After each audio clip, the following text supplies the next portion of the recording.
नमस्कार साथियों, जैसा कि आप सभी को पता है कि चीन अपने पड़ोसी देशों के साथ किस प्रकार का संबंध रखता है।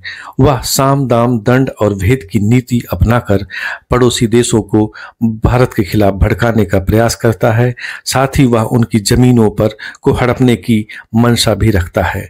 हाल ही में इस बात को लेकर चर्चा शुरू हुई थी कि चीन अब भूटान के ऊपर दबाव बना रहा है और भूटान की ओर से चीन के साथ अपने बॉर्डर की समस्या को सुलझाने के लिए वार्ता भी की गई थी। इसमें भारत को शामिल नहीं किया गया था। यह ऐसा पहली बार हो रहा है कि भूटान भारत को बिना शामिल किए चीन के साथ वार्ता कर रहा हो। ऐसा लग रहा था कि मालदीव के बाद भूटान भी भारत के हाथों से निकल जाएगा, लेकिन इसी बीच भूटान के नरेश भारत की यात्रा पर आते हैं और लगभग 2 सप्ताह तक वह यहाँ रहते हैं। इस दौरान प्रधानमंत्री नरेंद्र मोदी से उनकी बातचीत होती है और भूटान को यह पता चलता है सैटेलाइट तस्वीरों के माध्यम से कि चीन उनकी सीमाओं में नया गांव बसा रहा है और उसकी जमीन पर धीरे धीरे कब्जा करने की आदत को और बढ़ाता जा रहा है। यह बात भूटान को बिल्कुल पसंद नहीं आ रही है। भूटान के ग्यालफुल गांव के आसपास की करीब 600 वर्ग किलोमीटर क्षेत्रफल वाली जमीन पर चीन 1980 से ही कब्जा करने का प्रयास कर रहा है। यह क्षेत्र भूटान के लुंडसे जिले के अंतर्गत आता है। चीन इस जमीन पर कई अन्य गांव भी बसा रहा है। इसी प्रकार से 1980 के बाद चीन 269 वर्ग किलोमीटर इलाका को लेकर भूटान को बदले में 495 वर्ग किलोमीटर का इलाका देना चाहता है। 269 वर्ग किलोमीटर वाले इलाके में डोकलाम, चारिथंग, सिंचुलुंगपा, ड्रामना और साखेट और साकटेंग है। यह पूरा इलाका रणनीतिक रूप से बेहद महत्वपूर्ण है और भारत के काफी निकट है। डोकलाम भूटान का एक ऐसा त्रिकोणीय इलाका है जहां पर भारत और चीन की सीमाएं आपस में लगती हैं। इसी इलाके पर 2017 में जब चीन ने कब्जे की कोशिश की थी तब भारतीय सेना ने उसे रोक दिया था। भूटान ने जमीन की इस अदला बदली के प्रस्ताव को फिलहाल नकार दिया है। चीन हमेशा भूटान पर इस बात का दबाव बना रहा है कि यदि वह डोकलाम उसे दे दे तो भूटान के और जिन स्थानों पर वह चीन क्लेम करता है वह उसे छोड़ देगा, लेकिन भूटान इसके लिए बिल्कुल तैयार नहीं है। वह किसी प्रकार से जमीन की अदला बदली नहीं करना चाहता। उसके पास जो भी प्रस्ताव चीन की ओर से आता है सभी को एक सुर से भूटान ने फिलहाल नकार दिया है। इसका मतलब यह नहीं है कि चीन चुपचाप बैठेगा, वह कुछ न कुछ करता रहेगा। हम बात करें भारत और भूटान के बीच तो इनके बीच सांस्कृतिक और ऐतिहासिक संबंध है। दोनों देश हिंदू धर्म और बौद्ध धर्म को साझा करते हैं। भारत भूटान की सुरक्षा और विकास में महत्वपूर्ण भूमिका निभाता है। भूटान भारत का एक महत्वपूर्ण पड़ोसी है और भारत भूटान के साथ अपने संबंधों को मजबूत करने के लिए प्रतिबद्ध है। भूटान नरेश ने अपनी भारत यात्रा के दौरान भारत के साथ एक अहम योजना पर काम करना स्वीकार किया है। भारत के दक्षिण पूर्व एशिया तक फैले गैल्फू माइंडफुलनेस सिटी परियोजना का अनावरण भी किया गया।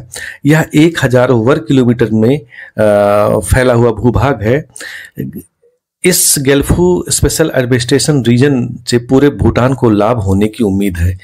इसके अंतर्गत सड़कें, पुलों और हवाई अड्डों जैसे सार्वजनिक बुनियादी ढांचे में महत्वपूर्ण निवेश भारत की ओर से किया जाएगा। और वांगचुक ने इस समझौते के दौरान कहा कि गैल्फू की कल्पना आर्थिक केंद्र से कहीं अधिक है। यह भूटान को दुनिया से जोड़ने और देश के भविष्य को आकार देने वाला प्रवेश द्वार बनेगा। इसका लक्ष्य निवेश को आकर्षित करना, व्यापार को बढ़ाना और रोजगार पैदा करना है।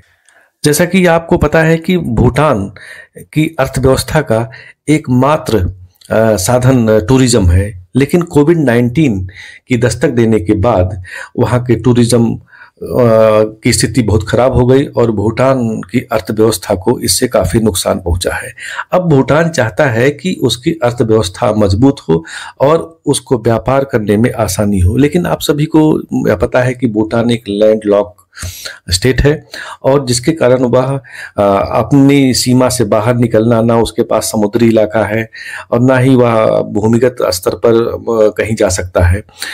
इस समझौते के बाद जो स्पेशल एडमिनिस्ट्रेटिव रीजन सार्क के अंतर्गत विकसित किया जाना है, इससे भूटान को काफी फायदा होगा। आने वाले समय में जब यह योजना परवान चढ़ेगी तो इसके माध्यम से भारत और भूटान के बीच एक महत्वपूर्ण सहयोग होगा और भूटान के लिए रास्ता खुल जाएगा। भूटान सीधे भारत के माध्यम से, जो असम की सीमा पर यह परियोजना बनेगी और इसके माध्यम से भूटान सीधे भारत से जुड़ेगा और इसके माध्यम से वह म्यांमार और बांग्लादेश से व्यापार कर सकेगा।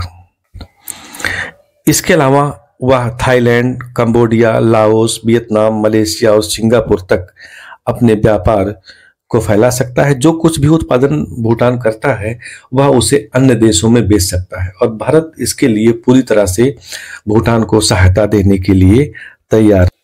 गल्फू स्पेशल एडमिनिस्ट्रेटिव रीजन के माध्यम से एक ऐसा आर्थिक गलियारा बन जाएगा जो दक्षिण एशिया को दक्षिण पूर्व एशिया से जोड़ने वाला होगा। और वांगचुक ने कहा था कि मुझे इस बात की बहुत खुशी है कि मेरे हाल ही में जो भारत की यात्रा हुई है उसमें भूटान और भारत सरकार की ओर से प्रमुख सड़कों में सुधार और विस्तार के लिए प्रतिबद्धता व्यक्त की गई है। वांगचुक ने पीएम मोदी का आभार जताया। उन्होंने कहा कि 2 या 3 सीमावर्ती शहरों को रेलवे लाइनों से जोड़ने का भी वादा भारत की ओर से किया गया। वह यही नहीं रुके, उन्होंने कहा कि गल्फू विशेष प्रशासनिक क्षेत्र की कल्पना एक स्वायत्त आर्थिक केंद्र के रूप में की गई है जो आवश्यक कानूनों और नीतियों को आकार देने वाली होगी। इससे भूटान को काफी लाभ होगा। अंतर्राष्ट्रीय राजनीति के विशेषज्ञों का कहना है कि यह परियोजना इतनी महत्वपूर्ण है कि भूटान में चीन के अनावश्यक हस्तक्षेप से जहां भारत को बड़ी मदद मिलेगी, वहीं भूटान को भी चीन के दबाव से मुक्त होने का मौका मिलेगा। यह भूटान, असम और पश्चिम बंगाल को पार करते हुए गल्फू के बीच में एक भूमि कनेक्शन हो जाएगा, जिसके माध्यम से भूटान के द्वारा निर्मित उत्पादों को विभिन्न देशों में निर्यात किया जा सकेगा। इससे भूटान सिर्फ अभी तक जो टूरिज्म पर आधारित है वो उसका दायरा बढ़ेगा और उसकी सबसे बड़ी चिंता, आर्थिक चिंता है, वह खत्म होगी और उसके देश में रोजगार की वृद्धि होगी और साथ ही साथ इसके माध्यम से इंफ्रास्ट्रक्चर का भी विकास होगा। भारत ने और भूटान ने मिलकर जो यह काम किया है, यह चीन के लिए काफी मुश्किल पैदा करने वाला है, क्योंकि चीन की मंशा पर यह कुठाराघात है। चीन एक ऐसा देश है जो भूटान के जाखरलुंग, डोकलाम, बासलुंग और सकेटिंग पर अपना दावा ठोक रहा है और बार बार भूटान को कहता है कि अगर वह डोकलाम उसके हवाले कर दे तो चीन जो उसके अन्य स्थानों पर जो दावा करता है वह उसे छोड़ देगा। लेकिन इनमें से कोई भी हिस्सा चीन से संबंधित नहीं है। अब चाइना ने सकेटिंग वाइल्ड लाइफ सेंचुरी पर भी अपना दावा करना शुरू कर दिया है और भूटान ने साफ साफ मना कर दिया है कि सकेटिंग वाइल्ड लाइफ सेंचुरी बिल्कुल चीन कोई विवादित क्षेत्र नहीं है। चीन भले ही उसको बताता है उसकी मंशा ठीक नहीं होगा, भूटान की जमीन को हड़पना चाहता है। डोकलाम भारत के लिए इसलिए महत्वपूर्ण है कि चाइना चाहता है कि डोकलाम किसी भी कीमत पर उसके कब्जे में आ जाए, जिसके माध्यम से वह भारत पर नजर रख सके। यदि डोकलाम चीन के अंतर्गत आता है तो वह भारत के चिकन नेक पर उसका कब्जा हो जाएगा, तो इससे नॉर्थ ईस्ट के राज्यों से भारत का संबंध विच्छेद हो जाएगा और चीन यही मंशा रखता है। लेकिन भारत किसी भी कीमत पर चीन की इस मंशा को सफल नहीं होने देगा।